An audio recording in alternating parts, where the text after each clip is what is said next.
É um prazer estar participando da Semana Interna de Prevenção de Acidentes de Trabalho.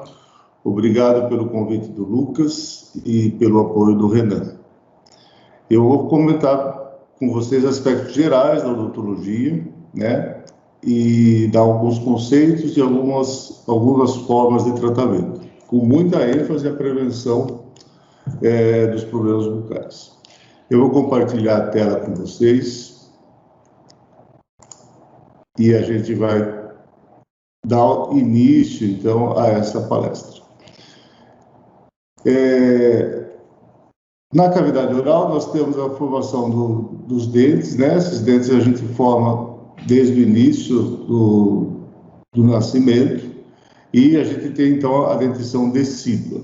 Depois, essa dentição decídua, que são os dentes de leite, elas são trocadas pelos dentes permanentes, certo? Então, nós temos por volta de 20 dentes na dentição de leite, que é essa dentição decídua, e 32 dentes na dentição permanente. Basicamente, a gente tem a coroa, que é essa parte que a gente vê no sorriso, né? E temos também a parte da raiz, que está inserida dentro de um osso, que é chamado osso alveolar. Na superfície desse sorriso aqui, a gente pode constatar a presença de uma gengiva inserida, que faz parte do periodonto, que está ao redor do dente, e uma mucosa mastigatória, fazendo a parte da gengiva inserida, e uma mucosa de proteção, certo? Os dentes, eles são formados pela coroa. Essa coroa é essa parte superior aqui que a gente consegue visualizar. Essa coroa é coberta por um esmalte dentário e abaixo desse esmalte dentário a gente tem a dentina. O esmalte é o tecido mais duro do nosso organismo e ele não é inervado, ele não tem uma presença de estímulos externos, a não ser quando ele está destruído ou fraturado ou um processo de cárie. Então, nós temos a parte do esmalte, abaixo dele é a parte da dentina. Essa dentina ela é formada por túbulos e canalículos dentinários que vão fazer uma ligação com a parte de dentro do dente, que é a parte do nervo, a parte da polpa dentária. Ao redor do dente a gente tem o quê? O periodonto. O periodonto é composto pelo cemento, que é uma estrutura que cobre a raiz do dente, o ligamento periodontal e o osso alveolar. Cobrindo toda essa região da raiz do dente, a gente tem uma gengiva, certo? Então, como eu estava falando para vocês, na dentição decídua, a dentição de leite, a gente vai ter 10 dentes embaixo, na maxila, e 10 dentes na mandíbula. Então, a gente vai ter molares, primeiro molar e segundo molar, depois nós vamos ter os caninos, os incisivos laterais e centrais. O que nós não vamos ter na dentição de leite, aqui na dentição decídua, ser os pré-molares. E já na dentição permanente, então, a gente tem os 2 pré-molares e 3 molares. Então, vai ter o primeiro molar, o segundo molar e o terceiro molar. Aqui é o aspecto dessa substituição, né? Um crânio de uma criança. Você vê os dentes os dentes de leite aqui, e em azul vindo para substituir, fazendo uma rota de erupção, os dentes permanentes, né? Nota-se aqui que a gente não tem o quê? A gente não tem um antecessor do primeiro molar permanente. Então, esse primeiro molar permanente, quando sai da cavidade bucal, às vezes é confundido como sendo um dente de leite também, fazendo parte de um dente decíduo. E, na verdade, não é, já é um dente permanente. Ele não tem um antecessor dele sendo um dente de leite. Então, mais uma figura mostrando os detalhes, né, do esmalte, a dentina, mostrando os túbulos dentinários, né? Essa gengiva, ela tem um epitélio juncional que se adere ao dente. Isso, às vezes, quando está inflamado, você tem uma abertura dessa gengiva, formando um sulco profundo. Aqui nós temos o que, então? O processo alveolar, o ligamento periodontal e o cemento. E dentro do dente, o que dá vida ao dente, nós temos a polpa dentária ou a raiz dentária. Aqui mais um aspecto de grande aumento aqui, fazendo um esquema, né? Aqui a polpa do dente. Nessa polpa do dente a gente vai ter os odontoblastos, são células que formam essa dentina aqui, e eles possuem prolongamento nesses túbulos dentinários, né? E quando você tem, por exemplo, uma retração de gengiva, essa gengiva aqui era para estar aqui em cima, nessa borda aqui. Quando você tem uma retração de gengiva, muito possivelmente você tem dor, porque estímulos externos, como água, a própria respiração, alimentos ácidos, quentes, frios, eles podem provocar um estímulo para essa célula, e esse estímulo é um estímulo doloroso. Você provoca uma alteração nesse fluido desse túbulo dentinário. É a teoria hemodinâmica, né? Que você provoca uma alteração nesse fluido dentinário que tem nesse túbulo aqui, e esse fluido leva um estímulo, então, para essas células que estão ao redor de terminações nervosas. E é por isso que a gente tem, às vezes, dor de dente quando a gente tem uma retração de gengiva. Aqui, um corte, né, de um dente que sofreu um processo carioso para a gente poder entender como que é o processo de cárie. A cárie dentária nada mais é que uma destruição desse esmalte dentário. Você tem uma dissolução pelos ácidos aqui, e esse mineral, que é o mineral mais duro do nosso organismo, ele vai fazer o quê? Ele vai ter uma destruição e vai chegar na camada inferior, que é a camada da dentina. E essa dentina, essa cárie, se não for tratada, ela vai chegar na região da polpa dentária, que é a região do nervo, né? Popularmente conhecido como a região do canal, né? Então, quando os pacientes falam, ou o dentista fala, essa cárie chegou a ser tão profunda que deu o canal. O que é deu o canal, né? É quando você tem a contaminação dessa cárie dentro do canal. A cárie, na verdade, é um processo infeccioso, né? Você tem a presença de bactérias, essas bactérias vão destruir, vão colonizar e vão se propagar em direção ao canal. Aqui é um aspecto do corte, aqui é um aspecto histológico, né?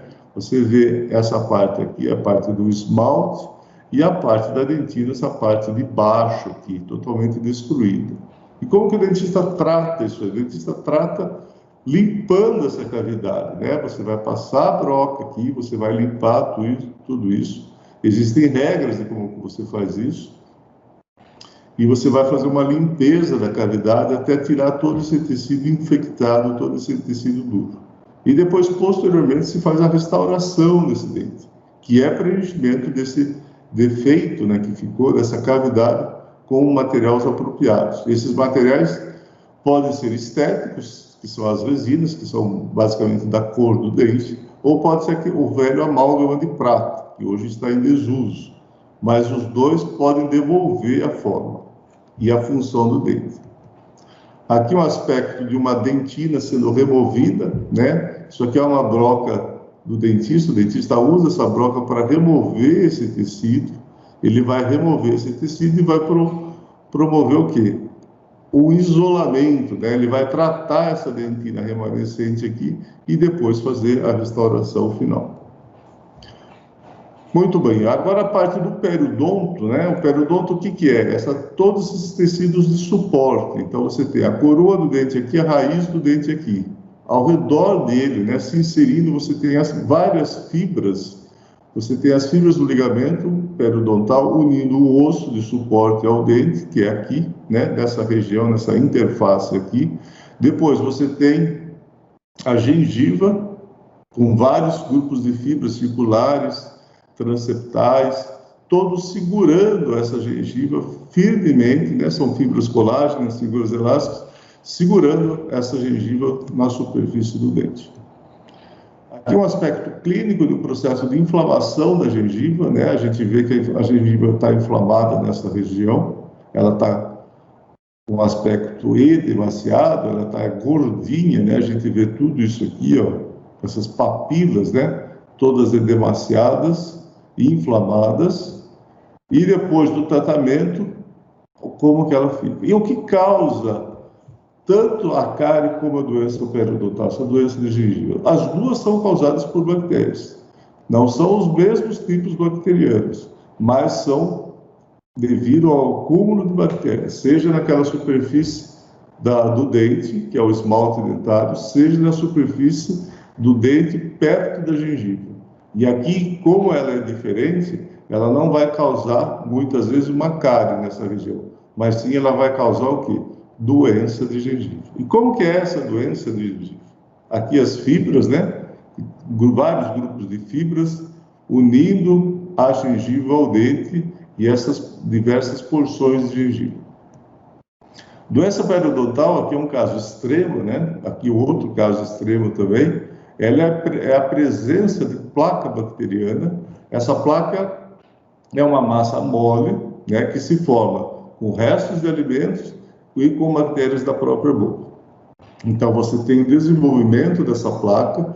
Essa placa ela vai se acumular na superfície da raiz do dente, e se ela tiver bactérias específicas aqui, ela vai promover o quê? Uma doença, que é a doença ao redor dos dentes, que é a doença periodontal. Se tiver um processo de cárie, as bactérias forem mais acidogênicas, elas vão destruir mais esse esmalte dentário, elas vão promover a cárie. Então, olha essa cavidade oral aqui, você vê os dentes, você vê a perda de suporte, tudo isso aqui, essa massa é massa de bactérias, né? Muitas vezes ela tem esse aspecto marrom, às vezes escurecido, chegando até a ser bem marrom, tipo escuro mesmo. E isso aqui promove o quê, né? Aqui está um quadro de saúde, um quadro de doença, desculpe, um quadro de saúde. Esse quadro de doença faz o quê? Essas bactérias levam ao processo inflamatório, e esse processo inflamatório leva à reabsorção do osso de suporte, daquele osso que é o processo alveolar. Então, o que acontece? Você tem a destruição desse periodonto e o dente fica com mobilidade, né? E o tratamento, basicamente, é a remoção dessa placa, né? Às vezes com cirurgia, às vezes recompondo materiais de enxerto, mas, basicamente, a gente precisa fazer a remoção do agente causal, que é a placa bacteriana. E para fazer a remoção desse agente causal, a gente precisa o quê? Escovar muito bem os dentes. E para escovar, a gente precisa de uma orientação profissional, né? Alguém que esteja na área de saúde, um técnico de higiene bucal, o próprio cirurgião dentista, alguém que possa orientar. A gente precisa de uma escova com cabeça pequena, muitas cerdas, e essas cerdas devem ser macias. As cerdas macias podem atingir a gengiva sem danificar essa gengiva. Então, sempre que tiver escovação, né, fazer ela olhando com cuidado para essa região da gengiva. A gente tem movimentos variados, né, em toda a superfície interna do dente e na superfície externa também. Note que com uma escova adequada, uma escova com cerdas macias e bastante cerdas, bastante tufos de cerda por escova, né, por unidade diária, o que vai acontecer? Você pode escovar sim essa gengiva, eliminando aquela placa bacteriana que está perto da gengiva. E tomar cuidado também nos últimos dentes, né, os molares, os segundos ou terceiros molares, os dentes licissos, são regiões comuns de ter processo inflamatório devido ao acúmulo e à dificuldade dessa limpeza. Também se faz necessário o uso do quê? Do fio dental, e esse fio dental ele deve entrar aqui, como que está na figura, entrar dentro da gengiva, tá? Tem que ser um movimento suave, precisa de ter treinamento, não pode ser um movimento com muita força, e lembrar que não é para...